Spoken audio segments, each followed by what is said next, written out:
This might be one of the most beautiful and most unique cases going into 2026, the XIKII Industry FF10. A 11-liter tower case built from extremely solid CNC machined aluminum with an equally serious price tag of $550 US.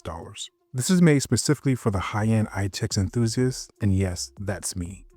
The FF10 is designed around NVIDIA's small form factor rated guideline, supporting graphics cards up to 304mm long and up to 50mm or 2.5 slots thick. Though you can use any card that fit these specifications, the RTX 5080 and 5090 Founders Edition card look like they belong in this case. The GPU sits at the top, framed by thick aluminum plates with open, unimpeded airflow. I'll call them platelets, and they basically form the whole display chamber while keeping airflow wide open. Down in the lower half, you get standard mini RTX motherboard support with 67mm of CPU clearance. XIKII recommends the ID cooling IS67XT, but I also experiment with a technically out-of-spec Noctua L12S, and we'll talk about those results later.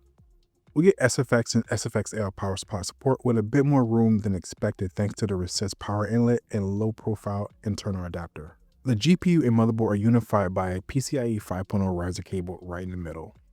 Cable routing is also well thought out. You get two built-in channels to run either a 12-volt high power cable or an 8-pin up to the GPU. The I/O is intentionally minimal. Dual USB-C ports, a 3.5mm mic and headphone jack, and dedicated restart and power buttons.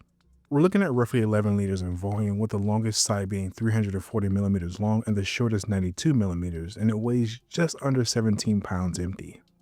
Like other XIKII cases, the FF10 arrives in a wooden crate protected with thick foam. It might feel like overkill, but at this price, you want it to arrive in perfect condition, so I get it. The accessory presentation is a little less premium. Everything comes in yellow envelopes, but it's also refreshingly lean. No manuals, no tools, no bloat. Inside, you get the recessed power inlet adapter that secures from inside the case for a cleaner look, plus a low-profile plug on the PSU end. You also get screws for the motherboard, power adapter, and the GPU bracket in 4 different sizes, plus one extra screw just in case you lose one. The first time you pick up the FF10, you won't believe how dense it feels. It's a solid aluminum alloy chassis, extremely tight tolerances, and near flawless anodized finish. Now, we still have to see how it holds up over time, but I will say this: remove any rings, jewelry before building. Scratching this will make you feel sick to your stomach. Ask me how I know. For this build, I'm using the Ryzen 7 9800X3D, a fully fledged gaming powerhouse that typically pulls well under 100 watts in gaming, which makes this a great match for our low-profile cooler. The board is the ASUS Strix BA50i, a strong all-around AM5 RTX option with PCIe 5.0, Wi-Fi 7, and plenty of rear I/O. We have a modest 32GB kit of XIKII Expert DDR5 6000. It's a really clean looking kit and more than enough for this use case. These are 32mm tall modules, so they fit under most coolers. Storage is the 1TB 990 Pro Gen 4 SSD. With limited case ventilation and no active M.2 cooling on the motherboard, sticking to Gen 4 is the safer, more sensible choice here. For the cooler, I went with the recommended ID cooling IS67XT. It's a 67mm cooler and it's a good fit for the 9800X3D in gaming. I swapped the stock fan for the Noctua NF812x15 Chromax Slim fan, which is something XIKII also recommends. To install the completed motherboard and PSU, we slide off the toolless side panel. It uses a retention system, so once it's off, you get direct access to the internal layout. Place down the motherboard in the recessed cutout, being sure to connect the PCIe riser cable while you do that. For the PSU, XIKII recommends the ASUS Low-Key, which is a SFXL unit, but I went with the Corsair SF1000. It's a bit smaller, so you get more room for cable management. It's also easier to find in stores, and overall a solid choice. Even though there's enough room for stock cables, I reused my Form T1 custom kit, a 300mm EPS/CPU cable, a 200mm 24-pin cable, and a 300mm 12-volt high power cable. Apart from installing the PSU to the bottom panel, don't forget to install the power adapter and the 4 screws. Insert the PSU, and it's best to do some cable management as you go. I pre-ran the 12-volt high power cable through the center channel before installing the GPU. With 4 screws, fasten the bottom grill into place, and don't forget to install the 4 motherboard screws. Then slide the side panel back on because we're done with this portion of the build. The RTX 5080 is a dual flow-through card. At 2 slots and 304mm in length, it's just right for this case. Accessing the top isn't as easy as the bottom, but far from hard. The very top panel is secured by 4 2.5mm hex 14mm countersunk screws.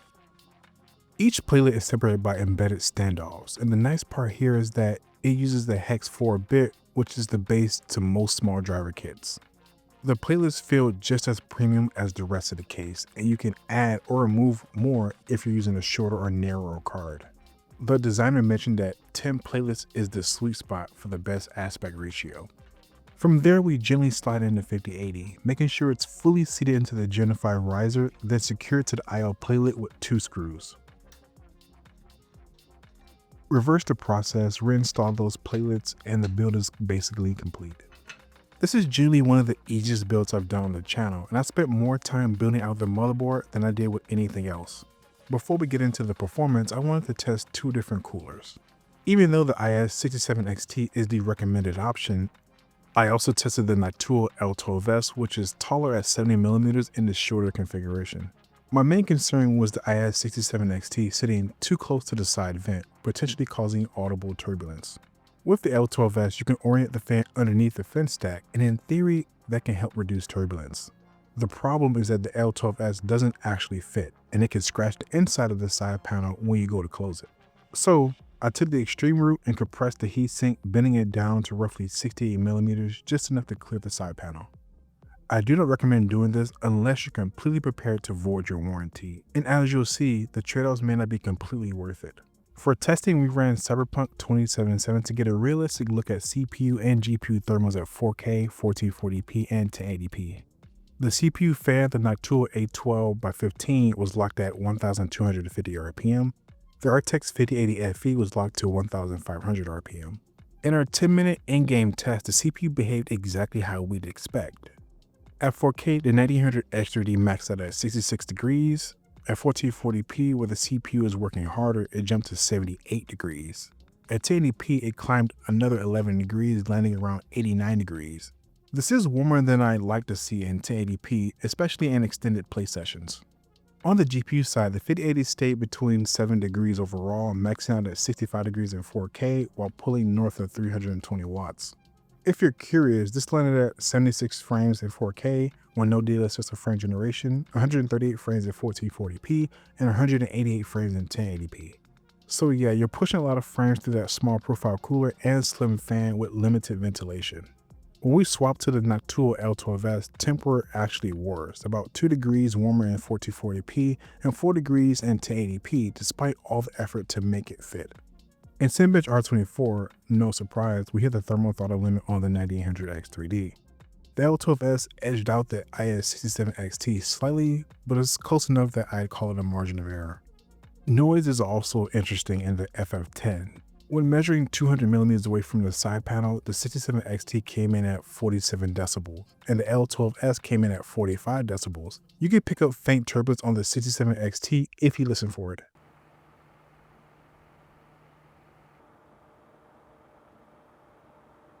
But from an actual seated position, roughly 2 feet away, both coolers were about 2 to 3 decibels above ambient, and I think the tall, flat profile of the case helps diffuse that noise instead of throw it directly at you.